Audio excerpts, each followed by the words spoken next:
Hi everyone, it's Annette with ASCardDesign and welcome to my Master Layouts card making tutorial series. Today I'll show you an easy card layout that's perfect for beginners, so let's get started.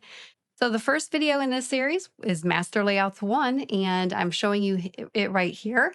And this Master Layouts 1 comes with several different dies that cut out your cardstock in various shapes. You have a shadow matte layer and a panel layer, and then these two smaller narrow rectangles, and then these ovals. One has a scalloped edge and one is just a regular oval.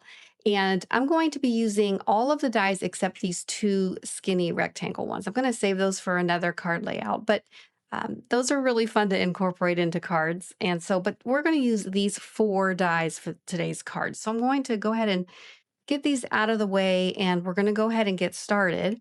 And I pulled out the Twirl It Rope stencil. This is such a fun stencil. It's kind of new to me, but I'm going to show you how to use it.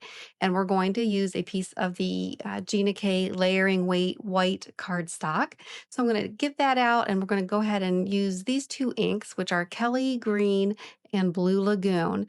And I'm going to just put my cardstock on that sticky mat and just place my stencil right over top of it. I am going to tape it down with the pixie tape just to make sure it doesn't move. But we're going to go in first with the Kelly Green, and I am going to speed this up. So I'm just doing an ink blend over this entire stencil, and I'm going to go back and forth in both directions. And this is such a pretty, pretty color. I really, really like it. And here I'm just using a Post-it note to protect my fingers so they don't get all inky and to help hold everything down. So I have that first color down and I'm just going to wipe off everything with a paper towel and we'll go ahead and peel it and you'll see such a cool design. I mean, you just think of the possibilities. You could ink this in blue for like a nautical look. So here I'm showing you how to line it up. Now, you can see it was over the green and I'm just shifting that stencil over so where those diamond patterns are in between in all those white spaces right in the middle there. So just line that up and then you can go in with your second color. Again, I'm going to speed this up and I'm just going to take that Blue Lagoon all the way across the stencil in both directions.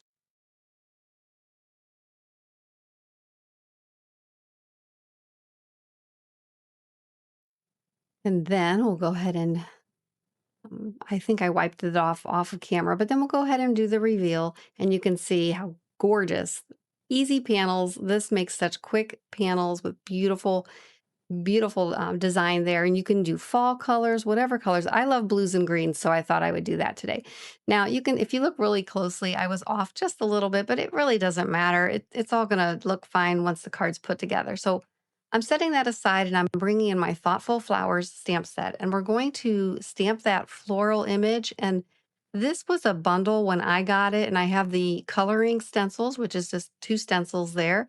And we'll do some ink blending with those in just a minute. But first we're going to put another piece of cardstock in our Misty and go ahead and stamp that floral image. I'm going to use Sandy Beach because I just want a light impression just so I can see the outline of the image so I can do my stenciling and coloring.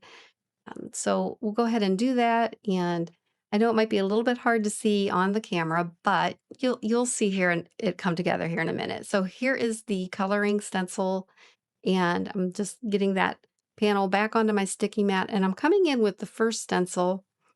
And it really doesn't matter the order. You could start with the leaves, but I'm starting with the floral images. And you just want to carefully line up that stencil over your flower and then tape it down. And then I'm going in with some sweet mango. And I really love this color. This is a great fall color, but it's really pretty on flowers. And I'm going in with a very, very light hand. I'm using my Ginakdesigns blending brush and just going on that bottom edge first. So it's a little bit heavier on the bottom and then blending up, but very light. I'm barely touching the cardstock here. And most of the ink is on the stencil. Then I'm switching to a small, a detail blending brush and I'm going over with the same color. Later, I will bring in Tangerine Twist and darken it up a little bit more on the bottom. But for right now, we're just going in with the same color with a little bit heavier hand. And you can see it kind of gives a glowy effect when you leave a little bit of white space on that flower at the very top. And it's not actually totally white, but it's just got a very, very faint hint of color. So I'm going to peel this up and reposition the next stencil over the next flower. And all my flowers are going to be the same color here. So I will go ahead and speed this up because it's pretty much the same process. Pardon my head there, but it's the same process, just blending with a light hand and then switching the stencil over. And I'm going to go ahead and do all the flowers. And let me know if you are interested in this series. I don't have all of the master layouts, but I do plan on doing a video on the master layouts that I do have. And let me know if you'd like to see me create a card using them or just build a card with elements that I already have, like ephemera, just so you can see the different layouts and maybe do multiple ones. But I'm happy to make a card like I'm doing in this video. But if you would just rather see the different layout options that I've come up with, or that I'm inspired by Gina K, where she did her series on all the master layouts. There's 21 of them. I do not have all of them, but let me know the format you'd like. I'm happy to uh, make this series just something that you will enjoy watching.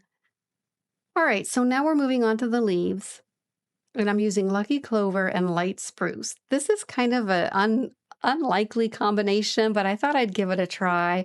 And I'm going in with a lighter color first, doing the light spruce. I always like to blend with the lighter color first because then you can come in with the darker color to do your highlighting. And again, I'm going to speed this up, but these coloring stencils just make it so easy. They line up perfectly over the image. And I love these leaves. They're in a little grouping of 3, so it makes it very, very easy. So I did those first, and then the larger leaves, they are single little stencils. So, but it's very easy to line up. And then we're switching over to the, what did I do here? The Lucky Clover, I believe.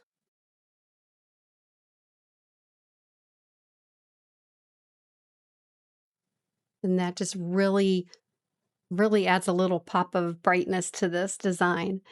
All right, so there was a reason why I stamped it in a light color because I just wanted to do my coloring, but now I'm putting it right back in my MISTI in the same spot, and I'm bringing in my Chucky tool and just a light press. I'm using black onyx, and I'm stamping right back over the image to really define the flowers and the leaves. And there you go. Isn't that pretty? We'll die cut that out here in a bit. So I'm bringing in the cherry blossoms stamps, and I'm going to use that birthday wishes. This is a new stamp set that I just purchased, and I really like these little flowers and leaves, but that birthday wishes was, I just really liked the font on this. So I did stamp it twice because I wanted to make sure it's a nice crisp image. And I'm just barely pressing. I didn't want to squish the stamp into the paper, but there you go. I just really like how that's spelled out in the font there. I'm bringing in the coordinating dies for the cherry blossoms, and we're going to die cut that birthday wishes. And I'll go ahead and also get the die for the thoughtful flowers image there. We'll pull that out, and I will go ahead and get everything set up. And I'm going to die cut everything off camera. And here we are. I went ahead and cut extra pieces for the floral image and the birthday wishes. And I went ahead and die cut those 2 ovals. The one there with the scalloped edge is out of vellum. And then that one is just a plain white cardstock. And I'm going to go ahead and glue those 2 together. This is super easy to line up. It fits just perfectly inside those scalloped edges. And then I really like that vellum look behind it. So that's where our greeting is going to go onto. So that is one way I like to use master layouts. And I'm just going to double up on my greeting. This is a nice way to just add some dimension to your ephemera elements or your greetings. And we'll get those all lined up. And then we will just go ahead and get this card put together and the layout. So those are the 2 large rectangles from Master Layouts 1. That shadow layer is the black, and then the smaller of the 2 large rectangles is the panel, and that's what I'm gluing down onto the matte layer. And it's really nice to have the Master Layouts. I use Master Layouts 1 and 2 the most. It just makes the card measurements, it just takes all the guesswork out, and it makes perfectly shaped panels and matte layers, and super easy. They are an investment, but they will last for a long, long time. I've had mine for 2 years and they look brand new, but I use them all the time. And then I'm just gluing that onto my card base. And the other fun thing about the master layouts is there's so many possibilities and so many layouts. This is just one idea, but you can turn the card landscape or portrait. There's just so many ways you can do this.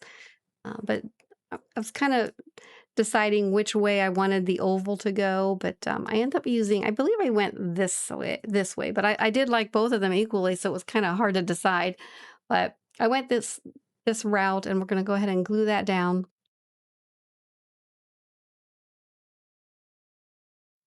And these cards are super easy to make, guys. I hope you, if you have master layouts or would like to try it, I do have a visual supply list in the description below. They are affiliate links, which means I do get a small commission if you order through the affiliate links. It takes you right to the product page, but it's no extra cost to you. So it's in the descriptions just for your convenience if you'd like.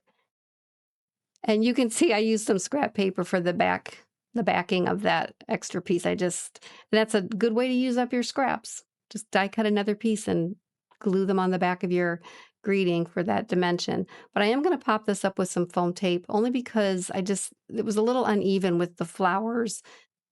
They were up just a little bit higher. So I just needed to even out the playing field here. So we got some foam squares and there you go.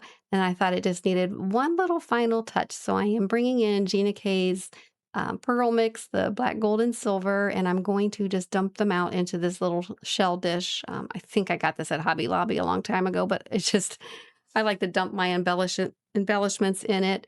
And I did cut out a bunch of this because my head was in the way most of the time, but you can get the idea. I just placed some down and used my Connect glue and glued those down. And that is the finished card. And I love the way this came out.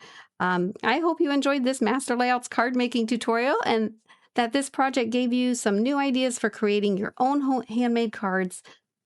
These dies are wonderful tools for card makers because they provide a simple starting point while still allowing you endless creative possibilities, right? So if you enjoyed this video, be sure to like and subscribe. If you're new to my channel, give me a thumbs up. Be sure to subscribe so you don't miss the next video in this series and my other videos. And I hope to see you again soon. Bye-bye.